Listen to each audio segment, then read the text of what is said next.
রমজানের ছুটিতে পঞ্চগড়ের স্কুলগুলোতে অবাধে চলছে কোচিং বাণিজ্য।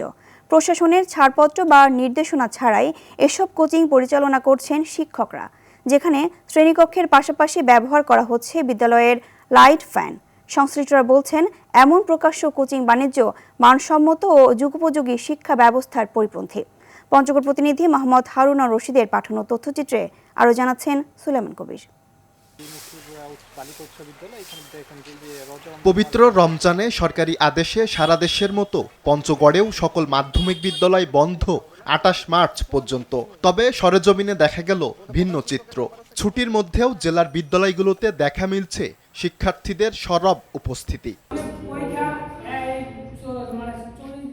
জেলা সদর উপজেলার জগদল মাধ্যমিক উচ্চ বিদ্যালয় এবং জগদল নূর আক্তার সরকারি দ্বিমুখী বালিকা উচ্চ বিদ্যালয়ে এভাবেই চলছে কোচিং বাণিজ্য। প্রতিদিন সকাল থেকে দুপুর পর্যন্ত চলে এই কার্যক্রম। ব্যবহার করা হয় বিদ্যালয়েরই শ্রেণীকক্ষ, বিদ্যুৎ ব্যবস্থা।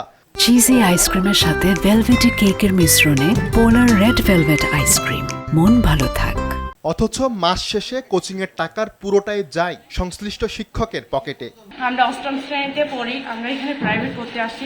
ছুটি পরে আর যখন বন্ধ থাকে ধরেন 11টা থেকে 12টা বা 12টা থেকে 1টা পর্যন্ত।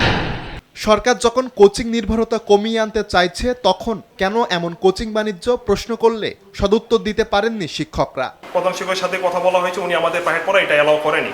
উনি বলছে ছুটির পরে আপনারা প্রাইভেট পড়াবেন, যে যার মতো করে প্রাইভেট পড়াইতে পারেন। আপনারা যদি স্টুডেন্টদেরকে ভালো ক্লাসে পড়ান, তাহলে হয়তো যদি স্টুডেন্টরা মনে করে যে আমাদের আরও কিছু করার প্রয়োজন আছে, ঘাটতি পূরণ করতে হবে, তাহলে আপনারা প্রাইভেট পড়াবেন। বিধি না মেনে বিদ্যালয় ভবনে কোচিং বাণিজ্য চালালে যথাযথ ব্যবস্থা নেওয়ার আশ্বাস সদর উপজেলা মাধ্যমিক শিক্ষা কর্মকর্তার। আপনাদের উত্থাপিত অভিযোগসমূহ যদি বিধিমালার পরিপন্থী হয়, অবশ্যই আমরা সে বিষয়ে ব্যবস্থা নিব। শ্রেণীকক্ষে শিক্ষকদের দায়বদ্ধতা আরও বাড়াতে দ্রুত কোচিং বাণিজ্য বন্ধ করার দাবি সচেতন মহলের। সুলাইমান কবির, RTV।